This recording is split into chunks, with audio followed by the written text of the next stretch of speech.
Good evening.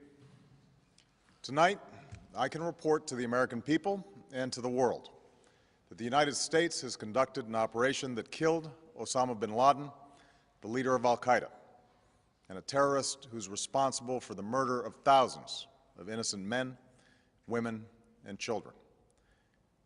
It was nearly 10 years ago that a bright September day was darkened by the worst attack on the American people in our history.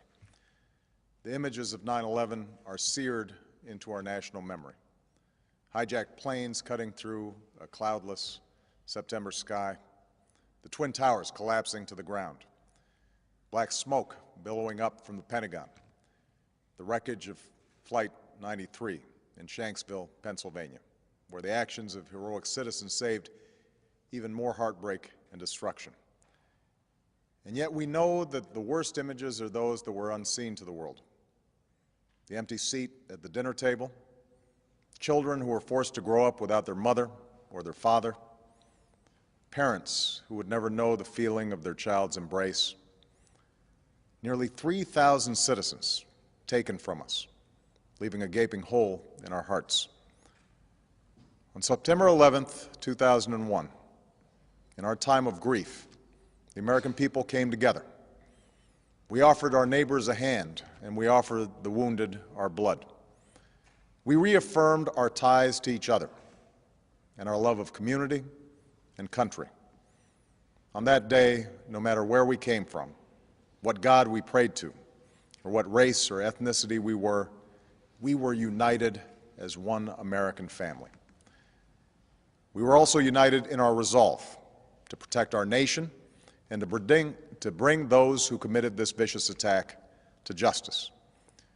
We quickly learned that the 9/11 attacks were carried out by al-Qaeda, an organization headed by Osama bin Laden, which had openly declared war on the United States and was committed to killing innocents in our country and around the globe.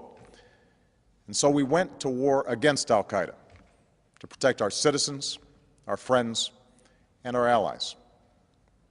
Over the last 10 years, thanks to the tireless and heroic work of our military and our counterterrorism professionals, we've made great strides in that effort. We've disrupted terrorist attacks and strengthened our homeland defense. In Afghanistan, we removed the Taliban government, which had given bin Laden and al-Qaeda safe haven and support. And around the globe, we worked with our friends and allies to capture or kill scores of al-Qaeda terrorists, including several who were a part of the 9/11 plot. Yet Osama bin Laden avoided capture and escaped across the Afghan border into Pakistan. Meanwhile, al-Qaeda continued to operate from along that border and operate through its affiliates across the world.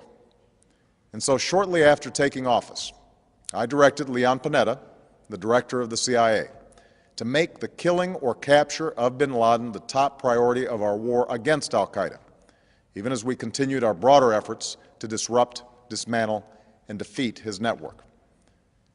Then, last August, after years of painstaking work by our intelligence community, I was briefed on a possible lead to bin Laden. It was far from certain, and it took many months to run this thread to ground. I met repeatedly with my national security team as we developed more information about the possibility that we had located bin Laden hiding within a compound deep inside Pakistan. And finally, last week, I determined that we had enough intelligence to take action and authorized an operation to get Osama bin Laden and bring him to justice. Today, at my direction, the United States launched a targeted operation against that compound in Abbottabad, Pakistan. A small team of Americans carried out the operation with extraordinary courage and capability. No Americans were harmed. They took care to avoid civilian casualties. After a firefight, they killed Osama bin Laden and took custody of his body. For over 2 decades, bin Laden has been al-Qaeda's leader and symbol, and has continued to plot attacks against our country and our friends and allies. The death of bin Laden marks the most significant achievement to date in our nation's effort to defeat al-Qaeda. Yet his death does not mark the end of our effort. There is no doubt that al-Qaeda will continue to pursue attacks against us. We must and we will remain vigilant at home and abroad. As we do, we must also reaffirm that the United States is not and never will be at war with Islam. I've made clear, just as President Bush did shortly after 9/11, that our war is not against Islam. Bin Laden was not a Muslim leader. He was a mass murderer of Muslims. Indeed, al-Qaeda has slaughtered scores of Muslims in many countries, including our own.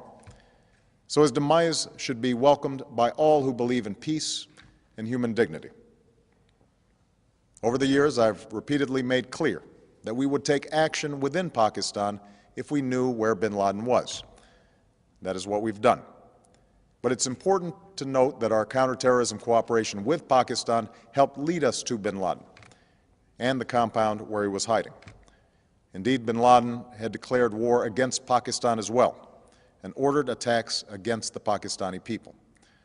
Tonight, I called President Zardari, and my team has also spoken with their Pakistani counterparts.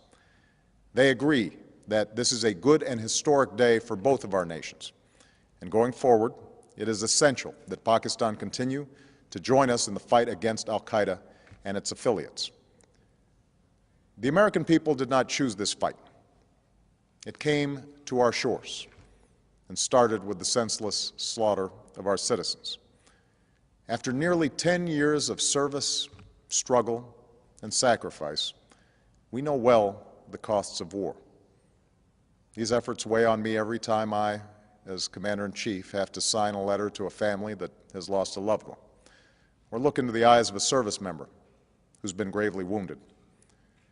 So Americans understand the costs of war. Yet, as a country, we will never tolerate our security being threatened, nor stand idly by when our people have been killed. We will be relentless in defense of our citizens and our friends and allies. We will be true to the values that make us who we are. And on nights like this one, we can say to those families who have lost loved ones to al-Qaeda's terror, justice has been done. Tonight, we give thanks to the countless intelligence and counterterrorism professionals who've worked tirelessly to achieve this outcome.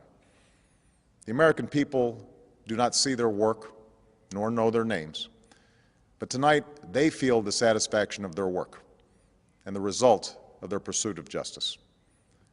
We give thanks for the men who carried out this operation, for they exemplify the professionalism, patriotism, and unparalleled courage of those who serve our country. And they are part of a generation that has borne the heaviest share of the burden since that September day.